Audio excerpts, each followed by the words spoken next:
Ako'y bibili ng baonan. Nag-order man ako sa Shopee, guys, ng baonan ni Chico na tsaka wait lang. Nag-order ako ng baonan ni Chico tsaka ni Calby, pero sa Shopee. Pero wala pa man nagdating, kaya syempre sa Shopee man yun, sa China pa yun galing. So yan na lang lagi yung problema nating mga nanay every year. Okay, sakit akong mata, agay. Ang init. Oh, ayan na. Thank you. Sige. Salamat. Apo. So, punta na tayo ng mall, guys. Reverse muna tayo. So, masaya ako, guys, no? At ako'y nag-drive na.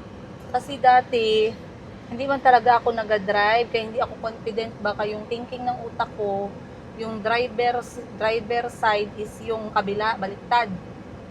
Kasi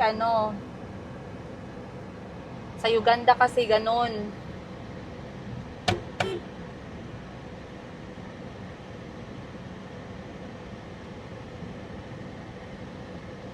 Wait lang, padaan muna ako, kuya. Ayan. Driver side, baliktad kasi sa Uganda. So, I took my time na mag-drive. Pero, as you can see, ngayon nagmamaneho na ako. I never thought na aabot sa point na matutupad ko yung mga pangarap ko. Ito guys, ito mga ganito, pangarap ko lang to dati. So, hindi ko akalain na yung mga ganito na vision ko ba, mangyayari siya sa buhay ko. Kay feeling ko imposible naman. Kay syempre, mga bata, 4 sila, kailangan ko pakainin. Kailangan ko maghanap buhay. Lalo na yung, grabe, I cannot forget. I will never forget that time na nag-decide ako na mag-exit sa marriage. I can never forget the emotion. Talagang napakalaki. Alam nyo guys, ano ang baon ko that time? Ang baon ko lang talaga that time is lakas ng loob, yun lang. At saka prayers. Dalawa lang talaga. Wala akong baong pira guys. Kaya yung pira ko, tama lang pamasahin namin ng mga anak ko. It has been 3 years but everything is still fresh. How I actually decided to step my feet outside of the marriage. Na finally, I told myself, Princess, this is it. You have been struggling for the last more than like for the last 2 years. 1 year or so or 2 years. Yung struggle ko talaga na if I'm going to survive that kind of marriage. Wala man akong guys, no? Wala man ako physical abuse, wala man ganun. Kaso yung parang, alam niyo yung marriage na parang laging merong doubts, no? Laging merong doubts kung priority ka ba, never ka naging priority, parang ganun. So, to have that kind of decision, by the way, na you're stepping out of the marriage, no? Alam ko, marami siguro dito nagapanood sa akin, no? Nagkaroon ng ganitong klaseng scenario in their life na, oh, this is really happening. Makikipaghiwalay na talaga ako, hindi ko na talaga kaya, di ba? So, let's move fast forward. I never expected na etong mga vision ko dati ay magkatotoo. Isa sa vision ko ay magkaroon ng sariling bahay dito sa General Santos City. Lo and behold, alhamdulillah, we are living in our own home na pinangalan ko sa mga anak ko talaga. Kasi yan ay magiging bahay ng mga anak ko. Number 2, sabi ko sa sarili ko, ang sasakyan hindi naging kasama. Pero nung pumunta kami ng Pilipinas, buntis ako kay Mayumi, how am I going to move? Isasakay ko ba ng tricycle lahat ng mga anak ko araw-araw? Paano kapag umulan? Paano kapag mainit? Paano kapag may trabaho ako? Paano? Buntis pa ako kay Mayumi. And then, alhamdulillah, I got my car. First ever ko na kotse. So, people can tell you, sometimes kasi hindi maintindihan ng tao, akala nila ka ba, mahambog. Hambog is malaki yung ulo mo, too proud, too boastful, hindi man ganun. You are just happy and satisfied of how you fought the struggles, no? How you actually swam up there to get some air. Ganun lang yung ibig kong sabihin. So, next kong pinangarap, isa sa mga vision ko nung pumunta kami nag-decide ako na umuwi kami ng Pilipinas is to actually, naka-on ba to?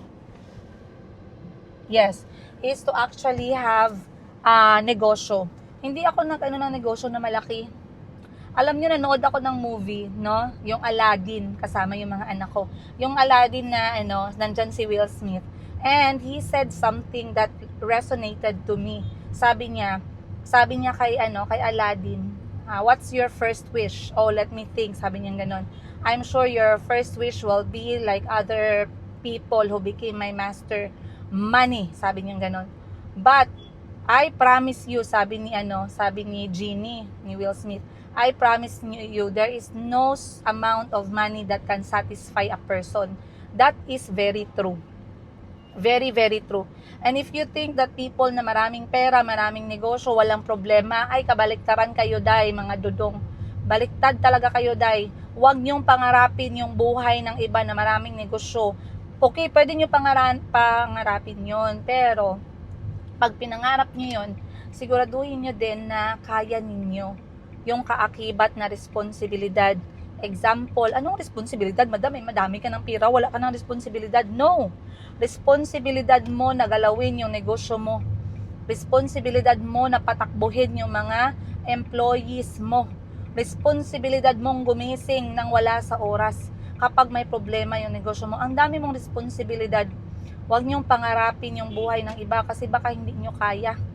Kasi lahat yan may kaakibat yan na challenge, may kaakibat yan na problema. Yun yung ginasabi ko. Ako nakita ko yan sa buhay ng mga kapatid ko, guys. Ayoko na, kung may ginapangarap man ako ngayon, gusto ko mag-focus sa mga pangarap na maka-spend time kasama yung mga anak ko. Travel local, travel international. Kung kaya lang namin. Nangarap yung anak ko, grabe si Chico kagabi bago natulog, sabi, Ma, pwede ba bukas balik tayo ng Thailand? Kasi meron ako nakita doon na nagustuhan ko, sabi niya. Yung Santa Claus, doon daw nakatira si Santa Claus. Baka daw pwede kaming pumunta sa bahay niya para maglaro daw ng snow. Eh ngayon, sabi ko, grabe naman yung mga pangarap mo, nak. Nakasakay na ng mga eroplano. Ano na yung mga pangarap niya, no? Very, high-tech, gano'n na. Ngayon, sabi ko sa kanya, iba talaga yung nagagawa ng travel. Iba yung nagagawa ng travel kay Calby. At kung napanood ninyo, na-mention ko dun sa sabi ko sa inyo na after namin mag-travel sa Thailand, si Calby very wide yung pag-iisip. Hala, sabi niya, the roads are wider. Hala, they have different way to pray. Kasi dito daw sa Pilipinas, church. Sa kanila daw doon, gawa sa gold, sa temple, diba? Si Chico naman iba, diba? Nakasakay ng eroplano. Very, din si Chico eh. So sa sobrang hype ni Chico sa travel, nire-request niya mag-travel ulit. Ngayon sabi niya, gusto niya maka-experience ng snow. Then sa isip-isip ko bago ako natulog, sabi ko, inshallah, sabi ko ganun. Inshallah makapag-travel tayo sa snow. Inshallah makabili tayo ng ticket na 6,000 pesos, return flight na siya. Sa mga bansang may snow. Example, Japan, diba? Posible ba magka 6,000 sa Japan? Posible ba kami makakuha ng 6,000 sa Japan? So, pangarap ni Calvin ni Chico yun. Though, alam ko, malamig, ganun. Siguro, pag malamig na lugar or may snow, siguro 4 days, 3 nights lang, or 5 days, 4 nights, ganun lang siguro. So, again, katulad ng sinabi ko, pa nagpe-prepare ako ng certain, taon-taon yan, kasi wala naman tayong malaking pera, wala naman tayong ipon talaga. So, pag nag-mindset ako isang taon ko din pag-iipunan. Pero the fact na hinihingi na ng mga anak ko na mag-travel ulit, it's kind of funny. Kasi hindi nila naiintindihan na it's actually demanding me to work more, no? Yung ayoko na sana mag-isip ng masyadong nakakapagod na mga goals, diba? Pero wala eh. What they want now is actually what I want for us. Diba? So sabi ko, okay, inshallah. Sabi ko pagdating ng araw, sana pwede. But hindi ngayon kasi bata pa sila. That means, inshallah, maybe, when they are 10, ganon, yung marunong na silang mas mautusan, marunong na sila magdala ng bag nila, kaya pagod na ako magdala ng bag nila pag nagabiyahe, yung marunong na sila paglakad, yung hindi ko nabitbitin. Pero actually, hindi sila nagpabitbit. The whole travel namin sa Thailand, hindi nagpabitbit yung mga anak ko talaga. Kahit si Mayumi, hindi nagpabitbit yan. So, I am excited for their next venture, sa next travel nila. May mga nag-aas sa amin na, ma'am, punta ka dito, ma'am, punta ka dito, ganyan. Dito ka matulog. May nagsabi gani sa Japan no? Sabi, ma'am, punta ka, pagbalik mo ng Japan, i-message mo ako, ma'am, pwede kayo dito matulog sa bahay. O, diba? Sana all ka na lang talaga. Ang laki ng blessing na yan. Imagine, ino-offeran ka na matulog sa bahay nila sa Japan kahit hindi ka naman nila nakilala pa. Diba? So, andito na ako sa mall ngayon. Ako'y pupunta sa may grocery, hindi grocery, sa may department store area kasi bibili po ako ng baonan nila. Pero grabe guys, ang bait ni Lord. Ang bait, ang blessing sa akin ni Lord, grabe. Grabe talaga. Grabe, grabe. Kung makagrabe ako, grabe no? Pero grabe talaga guys. Ang iba sa sitwasyon ko na ganito, wala, halos nahirapan sila kasi syempre ang hirap mag-provide. Single nanay ka, wala kang ikaw lang mag-isa. Ang hirap mag-provide. Yung iba talaga parang napupush na sila no sa wall, parang lang mag-provide sa mga bata or sa mga anak nila. Pero God has been amazing. God has been too good, too good. God is good all the time. Paano ako magpa-parking dito kung medyo masikip?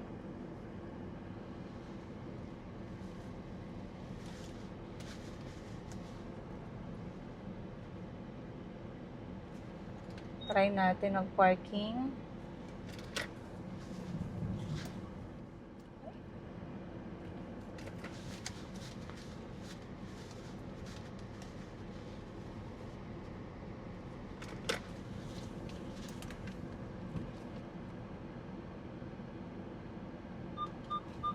Ba yan? Ang ipit ko. Di kaya guys.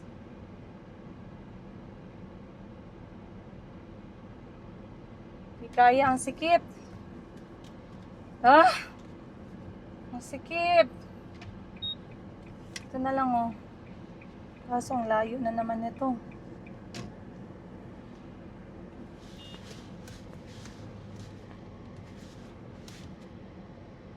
Ang layo ng entrance.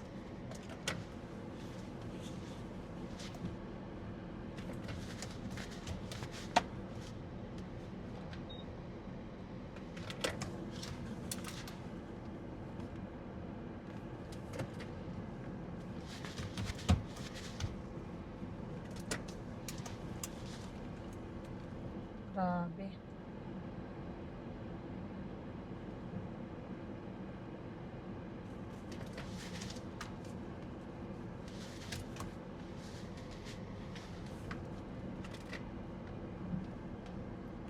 Sikip, ba't ang double park? May nakapark sa harap kasi ng parking din. Hindi enough yung space para umikot. Ang layo-layo ng entrance, oh.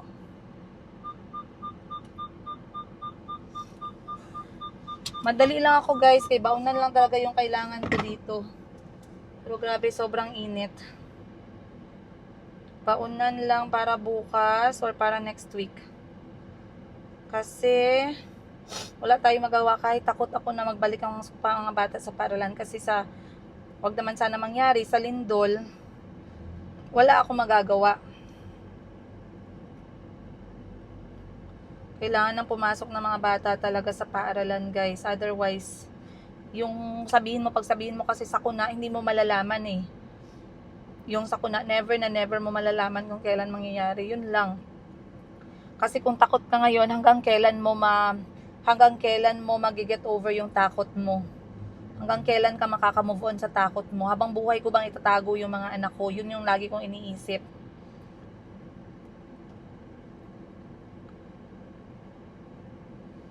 Ayan. Okay, sige. So, mag-go na tayo guys. Ano bang gagawin natin? Yes.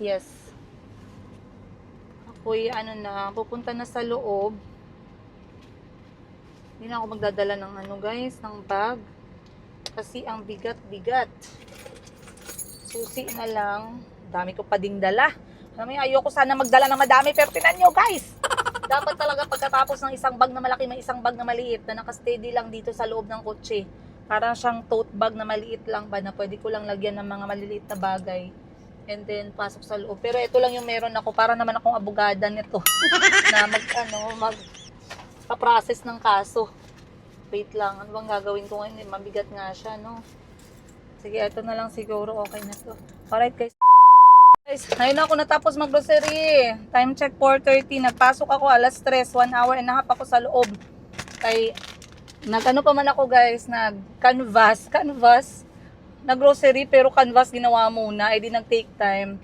Pero katulad ng sinabi ko sa inyo, dahil wala pa talaga sa plano na magbukas yung paaralan, hindi talaga ako nakaprepare, to be honest, ng mga gamit ng mga bata. Like water bottle, tsaka baonan. Si Calby isang araw na siyang papasok sa school. So, ang ginawa ko is, since umorder ako sa Shopee, bumili na lang din ako dito. Anyway, at least dalawa kailangan kasi minsan hugasan, salitan, para hindi madali masira. Ayun. Naano ako na uhaw. But anyway, time check natin 4:30. Uwi na ako ng bahay. Ginatry ko man talaga guys na hindi mag-grocery more than twice a month. Ginatry ko mag-grocery ng 15th and 30th. Grocery at saka palengke. Kasi ang mahal na talaga. Grabe. Ang water bottle, pag binili mo sa Shopee, nasa 400 pesos. Yung magandang quality ng water bottle. Ngayon, pag dito ka naman sa mall, magagandang quality, nasa 1,000. Pero pag na-timingan mo naman na sale, mabibili mo naman ng 600. So, okay lang yon. Ngayon, nakabili ako ng water bottle. Makabili ako ng water bottle ni Chicot Calby twice a year lang din.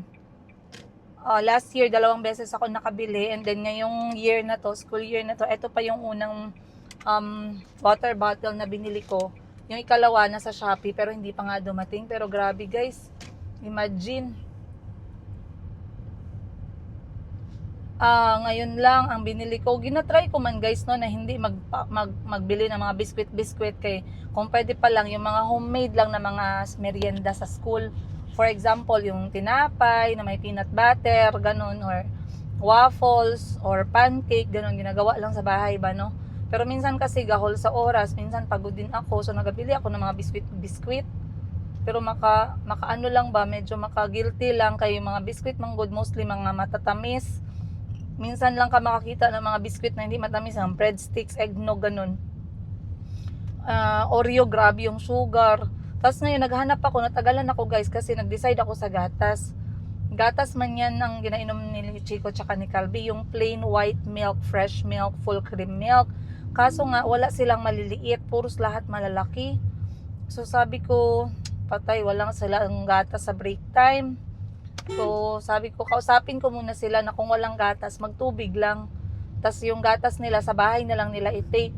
Kaya ang hirap mang good guys kung wala. Ngayon, ang gibili ko ngayon is para siyang Yakult na may flavor. Ayoko sana ng ganun. Kaso, since first month ng school nila, sige, pero kakausapin ko sila na mag-antay lang kasi hinahanap ko yung fresh milk. Alam naman nila na fresh milk naman talaga yan sila eh.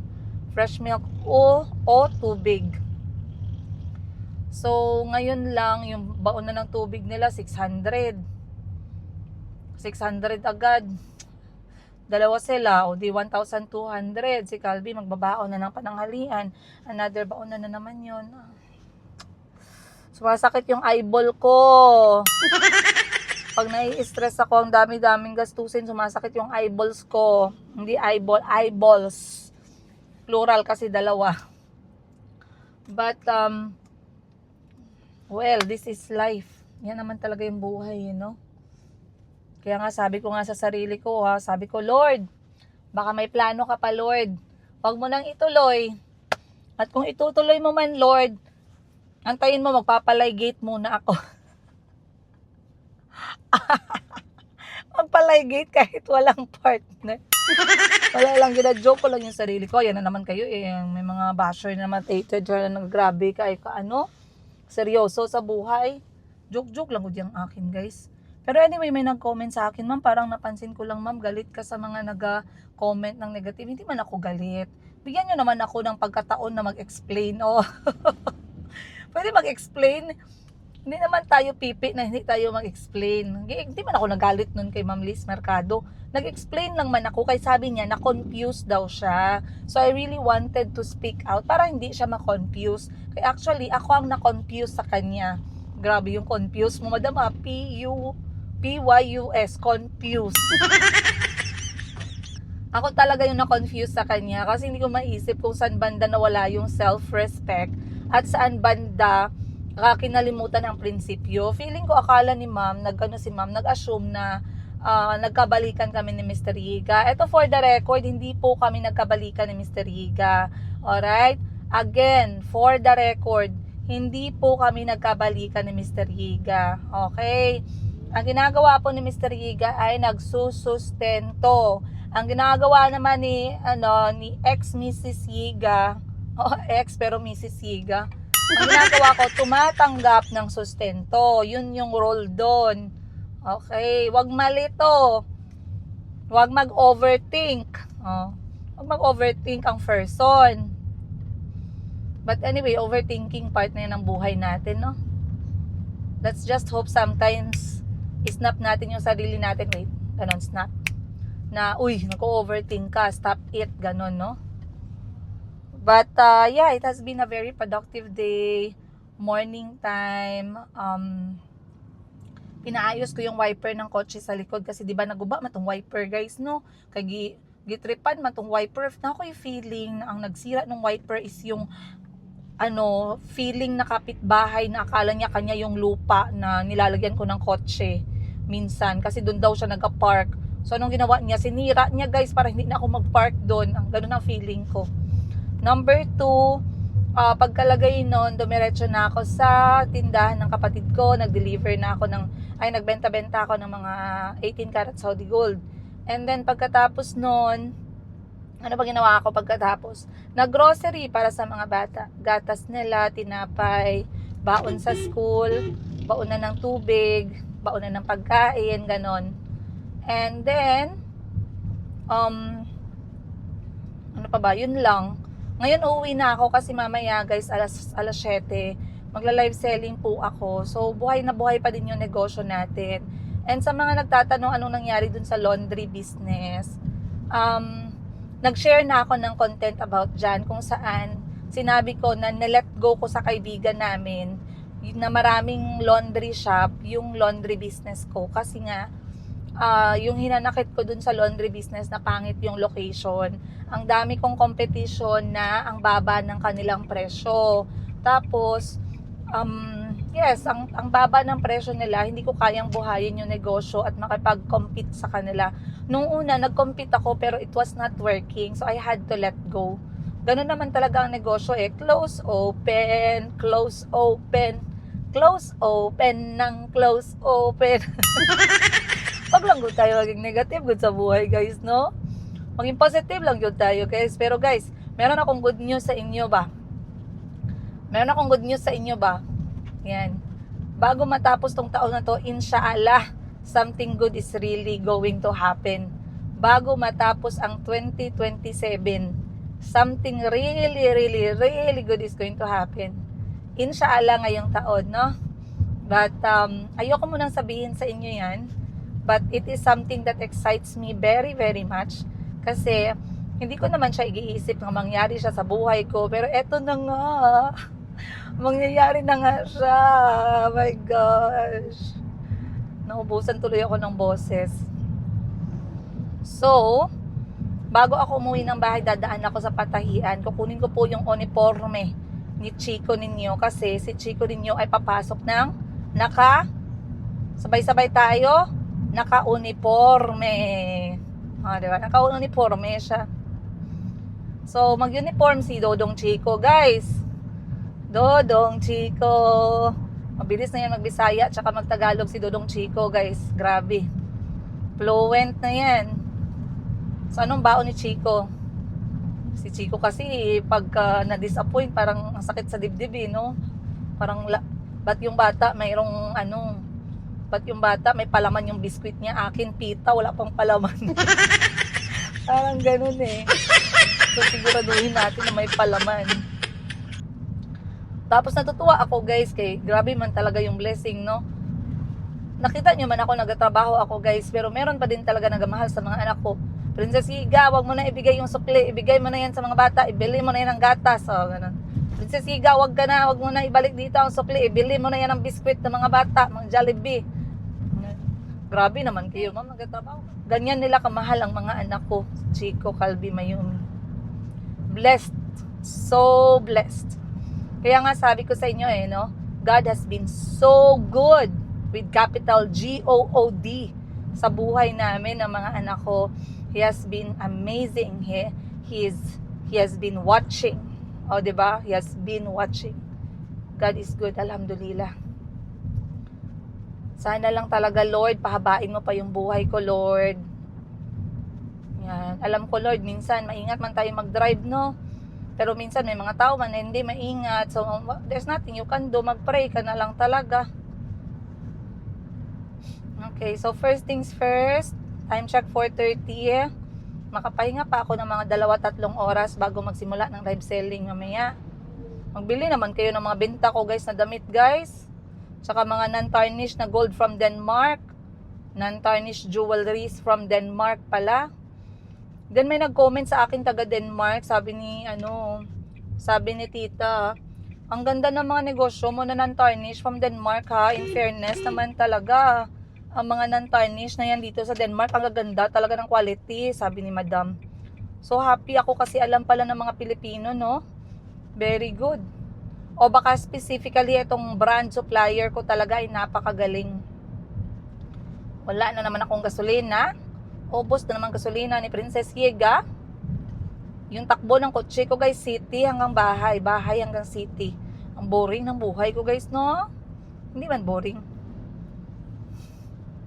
Kaya hindi man yan boring. Kaya minsan ninadala ko ba yung mga bata ko magpunta-punta kung saan. Pero ganito na talaga ako, guys. Ayoko magpunta-punta sa mga bar, club. That's not my character. That's not my personality. But guys, abangan nyo yung mangyayari ngayong taon. Ako'y excited. Sana excited din kayo. Excited ba kayo, guys? Wait lang, dahan-dahan tayo dito. Kasi liliko tayo. And kukunin ko ang uniform ni Chico.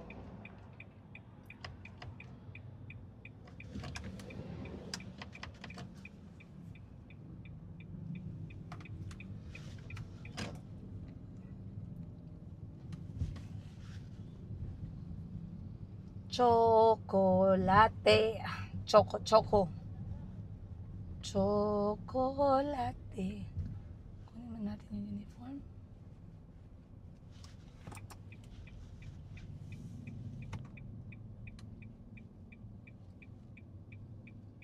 Ay, saan naman si ate?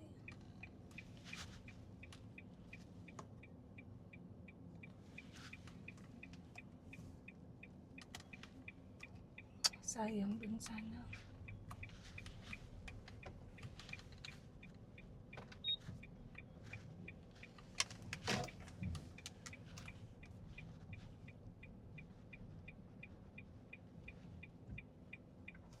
Kunin ko lang ang uniform ni Chico, guys, ha. Hey guys, God is good. Nakarating na tayo ng bahay. So, kunin ko muna itong ibang gamit ko, no? Iwan ko lang itong notebook ko. Notebook na ba ako, guys? So, Mayumi Princess. So, gibilan ko ng mga notebook yung staff ko kay ginatry namin i-practice yung You Cannot Trust Your Brain episode. Huh? You Cannot Trust Your Brain episode. Where we're supposed to write down all the things that we talk about during our monthly meeting. Plus, ano yung mga naiisip nila, kailangan nilang isulat. Kasi, ako natutunan ko sa aking ex-husband, you cannot trust your brain. Na-share ko na to sa inyo before. You cannot trust your brain to remember everything. May ulam na pa wala mamayang gabi? Very good. Kasi sabi ko, lutuin na nila ng sabay. Lunch at dinner. So, dumating na yung uniform ni Chico, guys. Chocolate at choco-choco. Ayan. So, ito pala yung damit ko, guys. Oh, hala, palobat na ako. Hawakan mo nga, Jess. Ito yung damit ko, guys, from Mayumi Thailand Closet. Ano siya, co-ord siya na shorts. Ay, palda pala. Palda pero may shorts sa loob. Tapos, meron siyang pa-belt at meron siyang top. Perfect pag sobrang init ng panahon. Hindi kailangan nakapants all the time. Okay, anyway guys, magpapahinga lang ako saglit. But I guess I'll see you more on tomorrow's episode. Kasi magbenta. Manood kayo guys ha. Mag-live kami mamaya guys. Maraming bago. Ayan, galing Thailand. Bye, love you.